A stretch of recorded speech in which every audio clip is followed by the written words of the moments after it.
Week 12 kicks off tonight, so we're picking every game today on the Locked On NFL Scouting Podcast.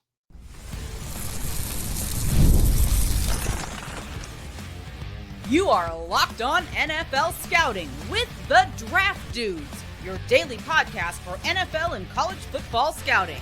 Part of the Locked On Podcast Network, your team every day. What's better than this? It's guys being dudes here on the Locked On NFL Scouting Podcast, part of the Locked On Podcast Network, now the #1 sports podcast network. We're the Draft Dudes. I'm Joe Marino from Locked On Bills. He's Kyle Crabbs from Locked On Dolphins, and we are your NFL experts here with you daily to talk team building across the league on the Locked On NFL Scouting Podcast with the Draft Dudes, part of the Locked On Podcast Network, your team every day. Want to issue a big thank you, shout out, and welcome to our everydayers, those of you who never miss a single episode. We appreciate y'all being here very, very much. Today's episode is sponsored by Prize Picks. Download the Prize Picks app today and use code LOCKEDONNFL to get $50 in lineups after you play your first $5 lineup. Joe, happy Thursday to you. Happy game day. Happy primetime game. Yet another one in the books for the Mafia. Last one. Last scheduled one of the year. Yeah, no, you'll get flexed up. I said scheduled. You'll get flexed up into Sunday night.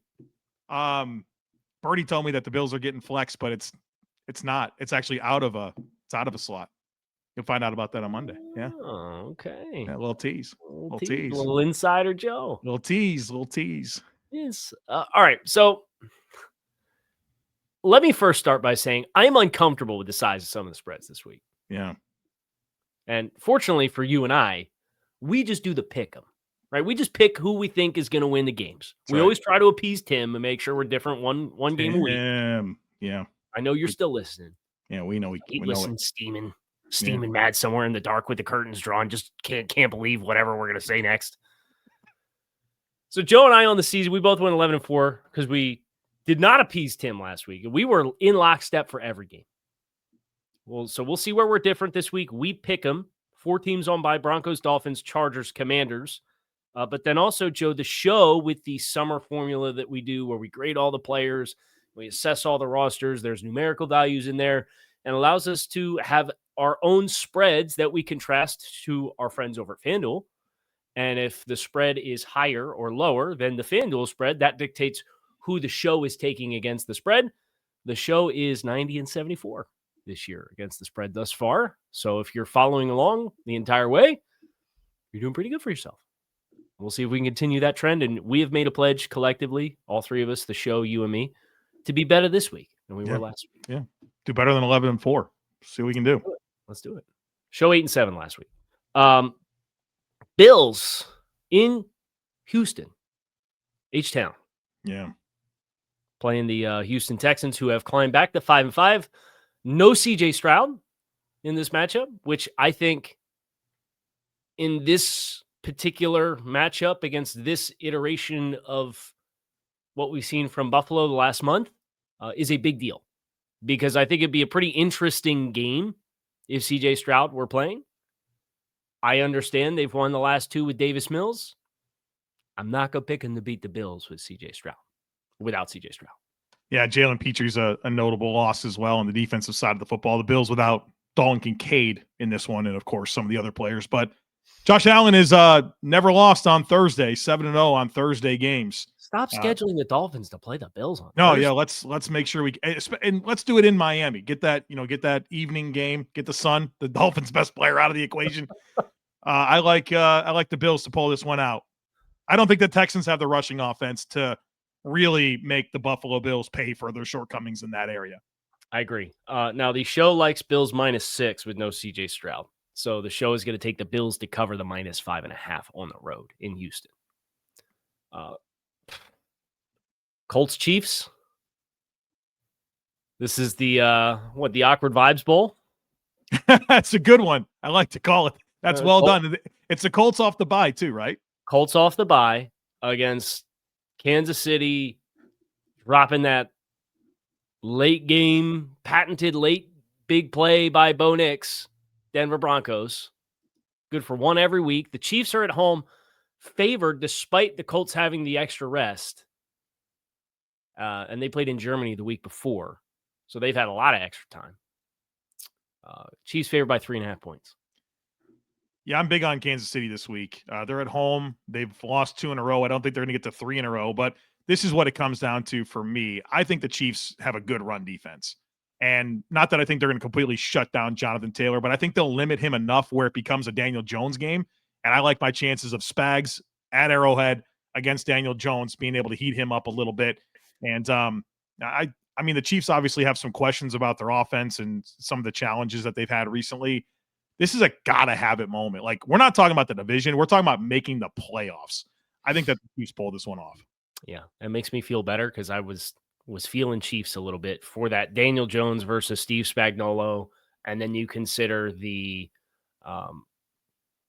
Colts and the newness of Sauce Gardner. I think the Chiefs have enough different kinds of weapons. Now, if Leatu Latu takes over the game from a pass rush perspective, it can happen. And take the under, all right? Yeah. I think this is going to be one of the games of the week. I expect it to be very competitive. The show likes the Chiefs slightly more than 3.5, which is the FanDuel spread. So the show is going to take the Chiefs minus 3.5 at home. The Patriots getting the Jamar Chase-less, Trey Hendrickson-less, probably Joe Burrow-less Cincinnati Bengals in Cincinnati. New England riding the NFL's longest winning streak at 8 games. Seems like they've got the Midas touch this year where everything that they touch breaks really well. They have extra rest coming into this game because they played on Thursday the week prior against the Jets. So kind of a pseudo bye week in the first place. Pats keep going streaking. Really concerned about Cincinnati's defensive ability to slow down Drake Maye. And now you started getting Travion Henderson a little bit of burn. I don't think there's a single matchup that I like, especially with Jamar Chase out. And now you can put Christian Gonzalez on T. Higgins if you want. There's not a single matchup I like for Cincinnati in this game. No, I think even if Joe Burrow were to play in this game, I just wouldn't like it at all. So, Patriots stack another one. That'd be 10 wins for them, huh? 10-2. Yeah. I'm telling you, that bye week conversation is going to start to happen for them, especially the Chiefs knocked off the Colts now, right? Like, they've earned it already. They're in it. Like, I think they control their own destiny to be the 1 seed in the AFC. We're going into week 12 here. I think they got a good shot at it. So show likes the Pats -7 on the road as well. I'm going to tell you the state of affairs in Cincinnati right now. The Steelers, we still have time. Let's get one more in here. Steelers in Chicago against the Bears. Is this the Who the Hell No Bowls? Who the hell knows? It's 100% what it is. It's 100% what this is. Like, we sure enough with Chicago, right? We did that whole him and haw about Chicago last week about who they are as a team and playing Minnesota, take care of business, another late game execution. Big return there at the end after giving up the lead. Yeah. Pittsburgh 6-4. They take care of business last week against Cincinnati, but the week prior, we were all in on them against the banged-up Chargers, and they laid an absolute egg. Aaron Rodgers has a broken wrist. He's trying to play, but he might not play. Joe doesn't think it's consequential at all. I'm not sure that I disagree with him. So, Pittsburgh's favored by 2.5. Yeah. Well, the Bears got some defensive problems, right? I mean, they've really struggled. I don't really believe much in Arthur Smith the team either. That's going to take care of it. I don't feel good about that. We're at the point where we're benching Jalen Warren. Yeah, for Kenneth Gainwell, who's like one of the least efficient running backs per touch in the league. The Bears are 7-3 with a negative point differential on the season. Close wins. They're the 20. Was it the 20? Who was that team that just won all the 1-score games? Not Chiefs last year. Was it Minnesota a couple years back? Minnesota was like 14-3, and they just found a way. And it was like every game was like the smallest of margins. I hate everything about this game, so I'm just going to pick the home team and move on with my life.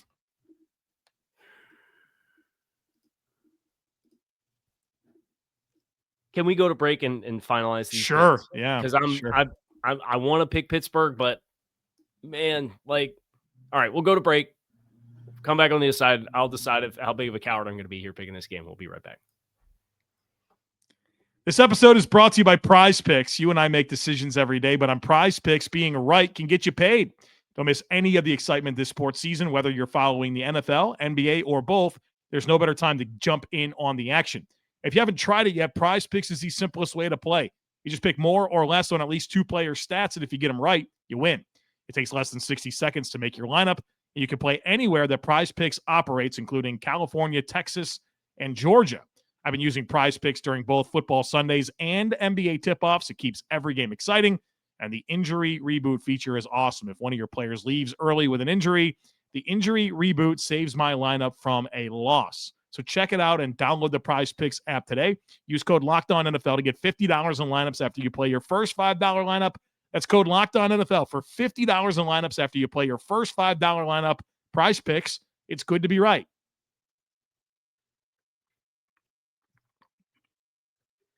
Some teams just have it. I think Chicago has it this year. I don't think have what? The capacity to win a playoff game? No. Okay. Just they go through a season, and regardless of matchup or logic, they keep doing the thing. And I think Chicago's one of those teams this year with Ben Johnson. And I think there's a lot of confidence in that group. I think they've kind of started to harness Caleb Williams. I think they've got the offensive line to mitigate a lot of what Pittsburgh's best characteristics are as far as their defense and being able to win. I think Rome Odunze against an old Steelers secondary is a good matchup for Chicago. The Steelers been revolving door of safeties all year round. Right. Chicago's at home. And Chicago's really, they've been unbelievable with turnover differential, right? They're number 1 in takeaway rate, and they're number 2 in giveaway rate, best giveaway rate too. And it's not stable statistic, but in a single year, if you've got it, you've got it. And I think Chicago's got it. So I'm picking Chicago with you. I've heard Kyle Crabbs talk about law of averages. You don't know when it's going to hit, though, right? You never know. Yeah. Do not touch this game. Don't. Yeah. Do not. The show likes Pittsburgh -2.5 on the road.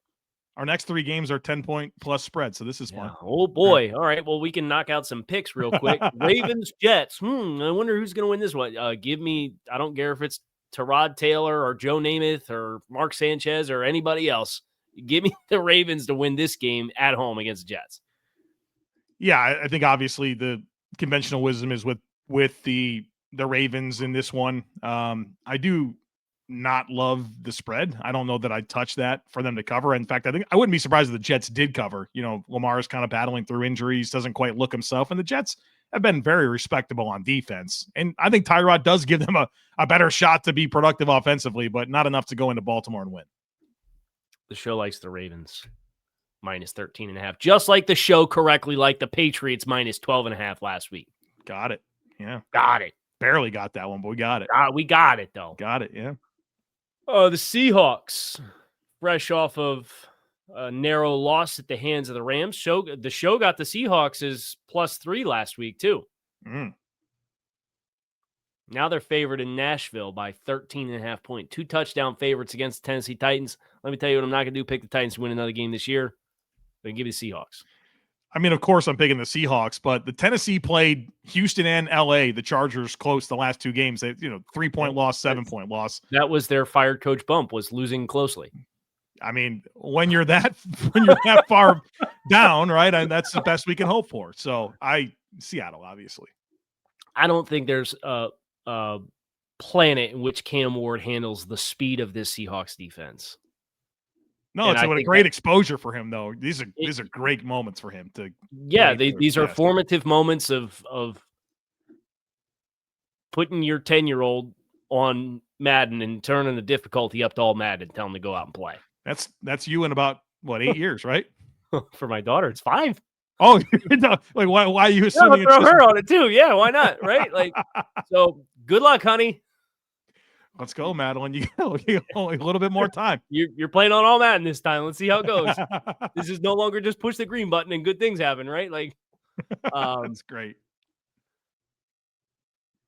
The show like Seattle, minus 13.5 on the road as well. I think there's a danger zone here for Tennessee and turnovers and short fields. And you saw what Seattle did to Arizona a couple weeks back, where they jumped on them way early with a couple of turnovers and they turned into defensive scores. Yeah, it could be that for sure. That's kind of what I'm leery about with this game. Yeah. Are we picking this Giants game with the assumption that Jackson Dart is back or no? He was trending in a positive direction. Now, it doesn't matter. That matters for the spread, right? Yes, yeah. It absolutely matters for the spread in this case. Because we're both picking Detroit. We're going to pick we'll both pick the Lions. Beat the Giants. Sorry, Tim. We'll get some discourse here, I'm sure, at some point. If the Giants have Jackson Dart by a slim margin, the show would like the Giants to cover.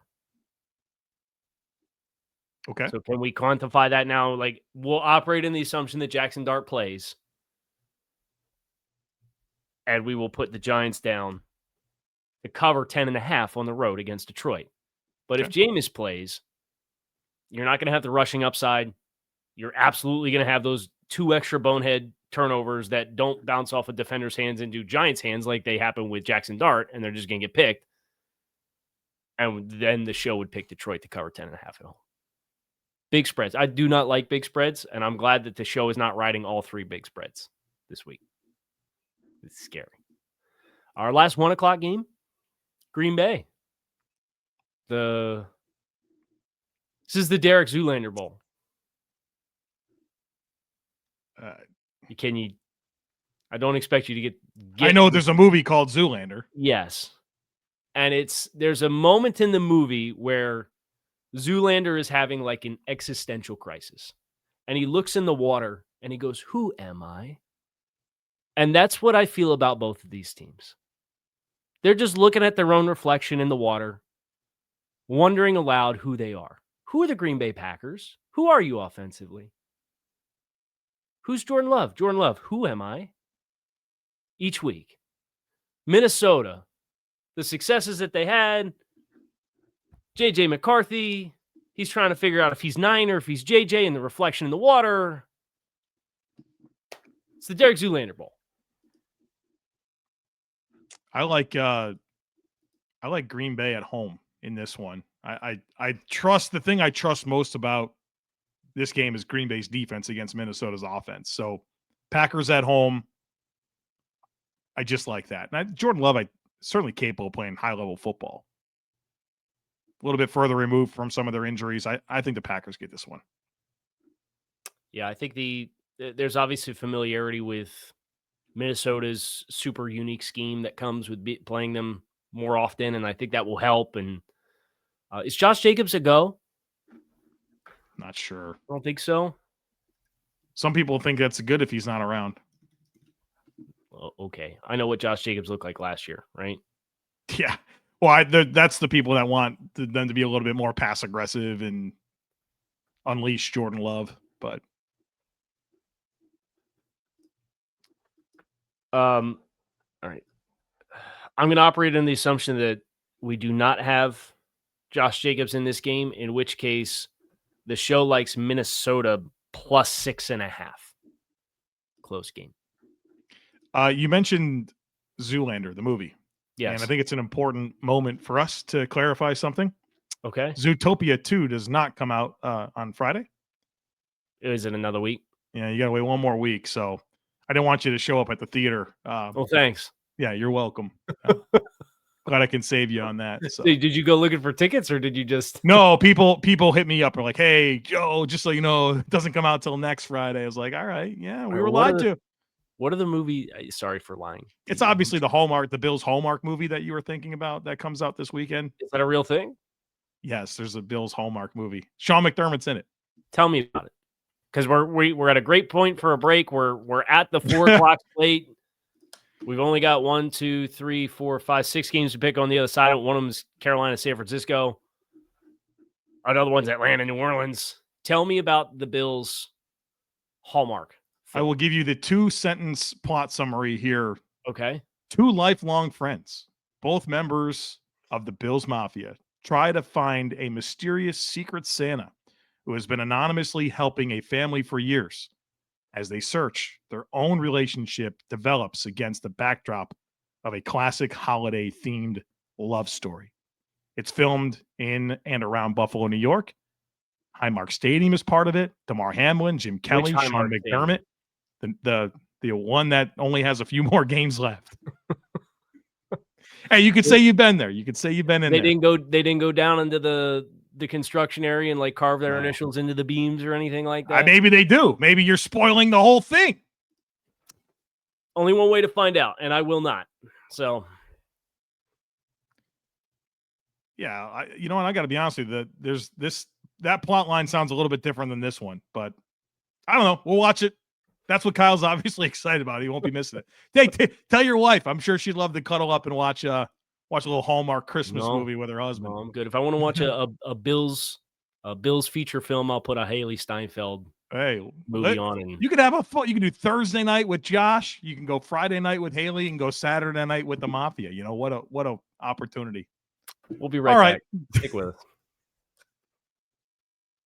The NBA is back, and there's no better place to get in on the action than FanDuel, the official sports betting partner of the NBA.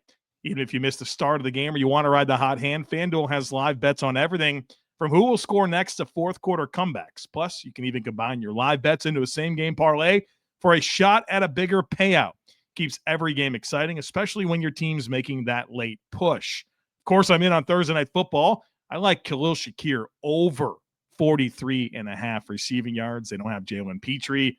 The Bills won't have any real good chances to throw the ball to the perimeter. I think this is a Shakir game, so put me down for the over on 43.5. So check it out, folks. Right now, FanDuel is giving new customers $300 in bonus bets when your first $5 bet wins. So head to FanDuel.com, sign up, and play your game with FanDuel, the official sports betting partner of the NBA. Kyle, you remember I had the Sabres and Calgary Flames last night? Yeah, how'd that go? Sabres -1.5. Did they blow it late? Oh no, the Flames won 62. It was amazing. Oh, okay. Yeah, we really were in it. The whole game. They had like 13 goals the other day. Yeah, I think it was the Panthers played somebody, and I think it was like 13 or 8-6. It was like okay. Baseball score getting up there a little bit. Yeah. The Raiders. No, they don't deserve that. They don't not right now. They don't. No. Hosting the Browns. Shador's first start, right? Shador's first. Is he getting first team reps this week though? I hope so. Prepare himself against all odds. This is like the least interesting game that could possibly play. I mean, the Chaos Bowl. The Browns defense is something to talk about here against this Raiders team.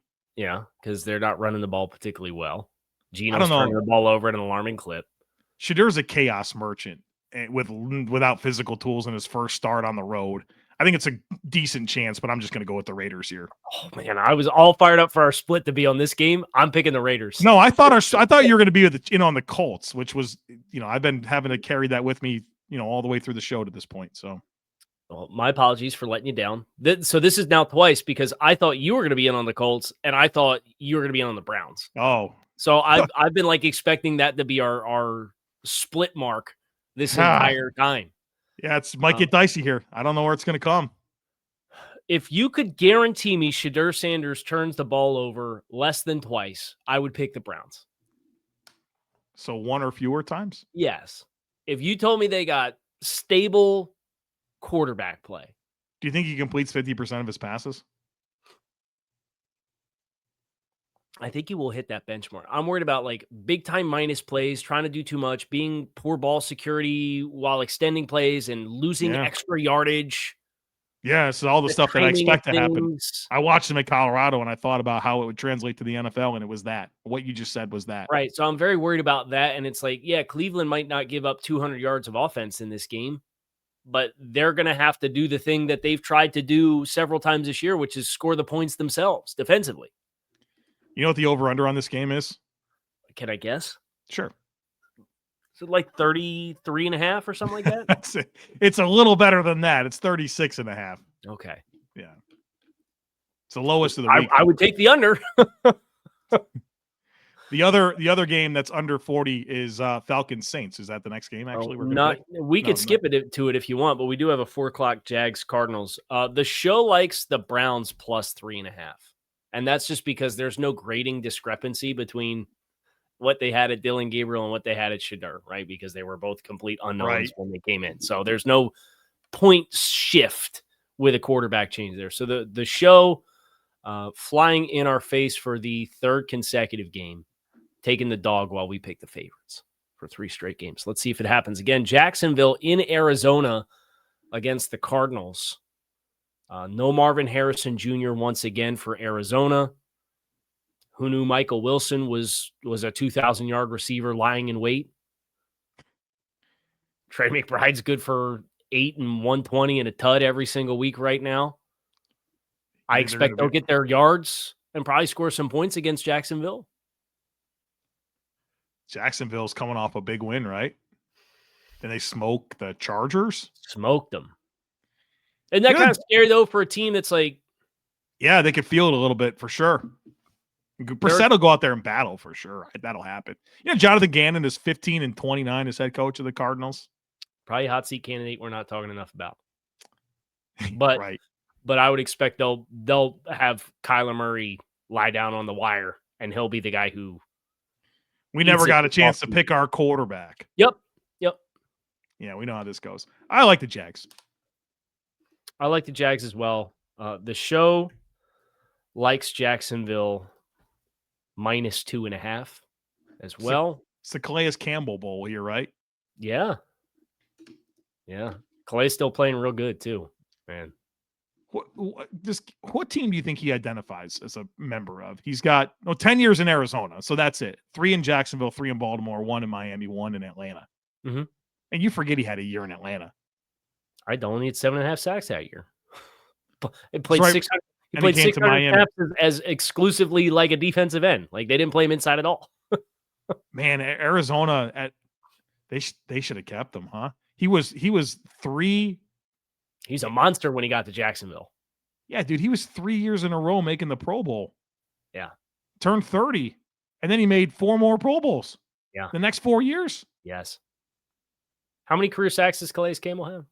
115.5. If you need any clarification, just ask Ray Zabel. You see that clip? Oh, right. Yeah. It's unbelievable. We're going to get it on me.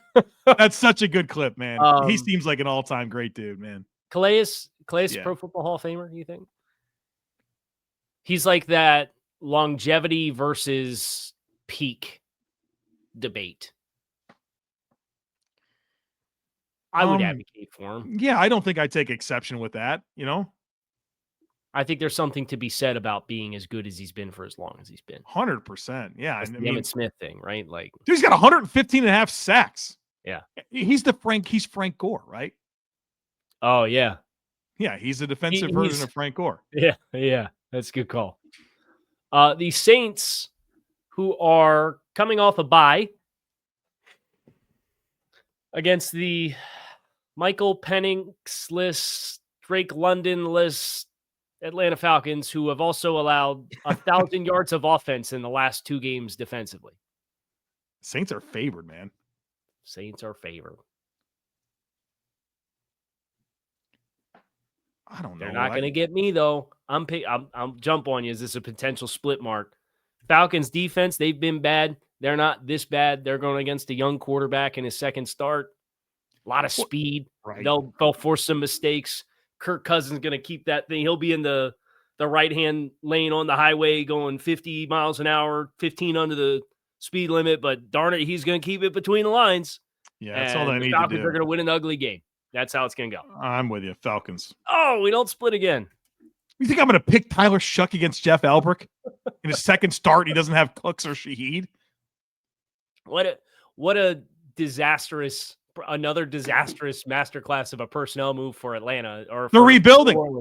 They're rebuilding, Kyle. Now, why'd you sign Brandon Cooks, Mickey? To that deal. They got some significant funds tied up the next 2 years, and Brandon Cooks, he's already gone. You're rebuilding, though. I can tell you it's insane to fire him, and he didn't do anything Why would we wrong. even talk about it? Insane. Eagles, Cowboys. surprised this spread's not a little bit. Well, I don't know. Maybe Well, it's pretty there's closely contested the first 2 times they played. right, and it's not like the Eagles Dallas, are playing great. Dallas is capable of putting up the ball in bunches. Philly's offense has been a little herky-jerky, but Philly's defense the last month or so has really turned it up. Man, this is going to be fun. Those receivers against this defense, Pickens and Lamb. Give me Philly. I think their defense is the deciding factor in the game because I think they're the Not good strongest enough. unit. Yeah, Dallas defense not good enough. Even if Philly's stumbling all over themselves offensively, not good enough. They'll get it done in this one. Eagles. Okay, so we're riding there. The show likes Philly -3.5 on the road. What's left of the Bucs, right? Really banged up team. Yep. Going against the Rams. Rams at home, Sunday Night Football. Favored by 6.5 points. I think the Rams have the trench play to handle where the Bucs are at their best defensively. I think Stafford's playing really efficient. I think they've got the matchups in the skill group, and I love the fact that they've become like the poster children for 13 personnel. Give me the Rams at home. Yeah, Tampa's been giving up too many big plays, right? In a lot of different ways. And I just feel pretty certain that Sean McVay will be able to get the big plays needed. I think Bucs have been a little vulnerable on offense, and obviously that's not a good situation for the Rams here on the road. So this will be tough. How many lose if they lose this game? I mean, that's going to be several in a row for Tampa. They are leaving the door open for our last game participant to make this. And they still play each other twice. Yeah, the Panthers and Bucs. I think the Rams win. This is going to be an interesting race, I think. Show has Rams -6.5 as well. So everybody's on the same page there. San Francisco at home, favored by 7 against the Carolina Panthers. This has the potential. I could see the potential here for Carolina. I don't believe I'm going to pick them because I think the 49ers are at home, the better coach team. It's cross-country travel. I don't have a lot of faith that Bryce Young can capture lightning in a bottle the way that he needs to with how he played against Atlanta last week because that's a familiar opponent for them. But I could see the path for Carolina to really lean on San Francisco with a lot of young guys on the defensive front and without their best players in the front seven. And, if that defense, I think Carolina's interior trio on defense can create some challenges for San Francisco's run game. I'm just going to pick the better coached team at home with cross-country travel. I'll pick San Francisco. Yeah, a lot of those dynamics I agree with for the reasons I'm going to pick the 49ers, but also the Panthers have been one of the teams that struggle the most at defending tight ends. A hot George Kittle's a bad idea for that. Is this McCaffrey's first game against Carolina? I know that's. I can't tell you off the top of my head, and I know we're up against it. So yeah, that'll be fun if that's true. That'll be fun to know. Yeah. The show does like Carolina +7. Okay, make it an interesting game. So and we did it again, back-to-back weeks, no differences. Sorry, Tim. Hope you keep coming back. Yeah. Kyle Crabbs, Joe Marino. Appreciate you guys checking out Locked On NFL Scouting. Thank you for making the Locked On Sports Podcast Network the #1 sports podcast network in the land. We appreciate you all for tuning in. Enjoy the game tonight. We will talk to you again tomorrow for Takes on Takes.